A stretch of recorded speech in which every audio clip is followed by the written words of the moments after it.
तो पता चल ही गया कौन है बड़े साहब धुरंधर पार्ट 2 में। ऐसी बहुत बातें करनी है तो आ जाओ शुरू से शुरुआत करते हैं। अगर अभी तक सब्सक्राइब नहीं किया तो किस चीज़ का वेट कर रहे हो, जल्दी सब्सक्राइब करो। तो फिल्म की शुरुआत होती है जसकीरत की फैमिली से, जहां सब कोई फ़ोटो शूट कर रहा था। शायद जब जसकीरत आर्मी ट्रेनिंग में जा रहा था तब। उसके बाद हम जसकीरत और पिंदा को इलाहाबाद में देखते हैं, जहां वो आतिफ अहमद से ड्रग्स और गन्स खरीदने गया है। यहाँ पे एक चीज़ कंफर्म कर दिया जाता है कि पिंदा और उसके पापा ड्रग्स बेचते हैं। फिर वो अपने गांव जाते हैं तो हमें पता चलता है कि वो गन पिंडा के पापा ने नहीं बल्कि जसकीरत ने खुद के लिए खरीदा था। फिर हमें वहाँ एक काफ़ी इंटेंस फाइट देखने को मिलती है। मैं सच बता रहा, इस सीन में रणवीर की एक्टिंग और एक्शन कोरियोग्राफी कमाल की। फिर सीन शिफ्ट होता है कोर्ट में, जहाँ हमें पता चलता है कि जसकीरत के पापा को लैंड डिस्प्यूट की वजह से बेरहमी से मार दिया गया था और उसकी बहन को भी ब्रूटली मार दिया गया था। उसके बाद कोर्ट उस जसकीरत को लाइफ इम्प्रिजन दे देता है। फिर सीन 2 साल बाद शिफ्ट होता है, जहां जसकीरत को किसी और जेल में शिफ्ट किया जा रहा था, लेकिन बीच रास्ते में अजीत डोभाल का कैरेक्टर उसे उठवा लेता है। उसके बाद अजीत उसको कन्फ्रंट करता है, जो सीक्वेंस भी कमाल का है। इसके बाद हम देखते हैं कि जसकीरत कैसे पाकिस्तान पहुंचता है। फिर सीन शिफ्ट होता है हमज़ा और आलम भाई पे, जहां हमज़ा उनको अपनी कहानी बता रहा था।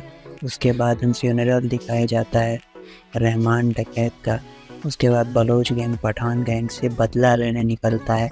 यहाँ पे भी सिनेमाटोग्राफी एक्शन कमाल की है।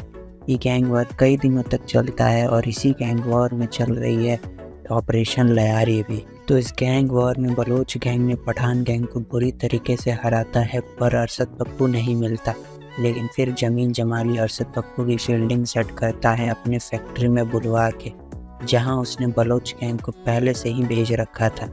फिर अरशद पप्पू को उज़ैर बलोच लयारी के बीच मार्केट में उसका गला काटकर उसके गले से फुटबॉल खेलता है।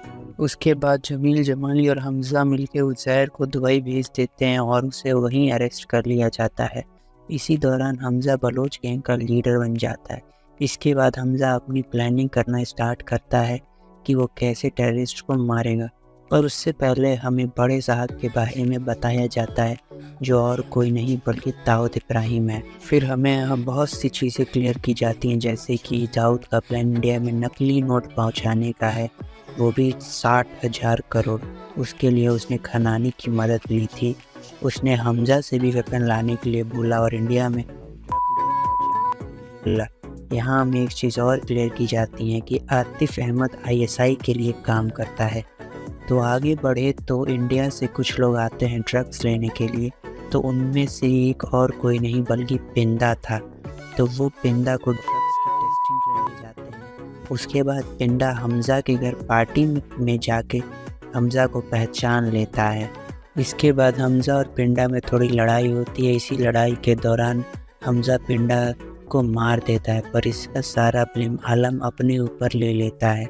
इतना सब होने के बाद एसपी असलम और ओमार हमज़ा पे शक करने लगते हैं और इन दोनों की बातें येलिना सुन लेती है और वो खुद घर चेक करने लगती है और उसे हमज़ा की वो डायरी मिलती है।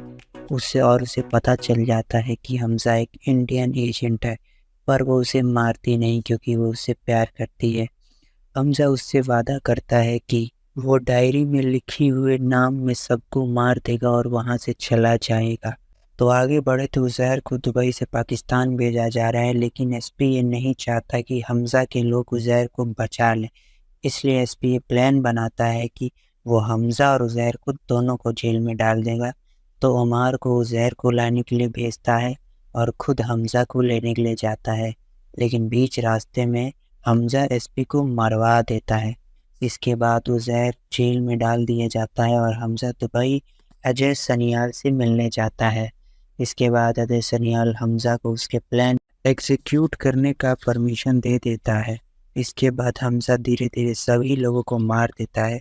इसके बाद वो दाऊद को भी मारने का प्लान बनाता है, पर वो फेल हो जाता है। लेकिन अब मेजर इकबाल को पता चल जाता है कि हमज़ा एक एजेंट है, तो उसने हमज़ा को मारने का सोच लेता है। इसके बाद एक बहुत ही भयंकर फाइट सीक्वेंस दिखाया जाता है। इस फाइट में मेजर इकबाल मर जाता है। इसके बाद हमजा सरेंडर कर देता है खुद को। उसके बाद आईएसआई उसको टॉर्चर करता है, लेकिन अजय सान्याल उसको बचा लेते हैं। फिर लास्ट में एक ट्विस्ट मिलता है कि जमील जमाली भी एक एजेंट है। इसके बाद जसकीरत इंडिया लौट आता है। फिर वो अपने घर विजिट करता है, लेकिन वो जाता नहीं। एंड में हमें ये दिखाया जाता है कि वो दोबारा से धुरंधर प्रोग्राम में जुड़ गया है। बस यहीं फिल्म ख़त्म हो जाती है। फिल्म मुझे काफ़ी अच्छी लगी। तुम्हें कैसी लगी कमेंट्स में बताओ। अगर ये वीडियो ज़रा भी अच्छा लगा तो please like share and subscribe.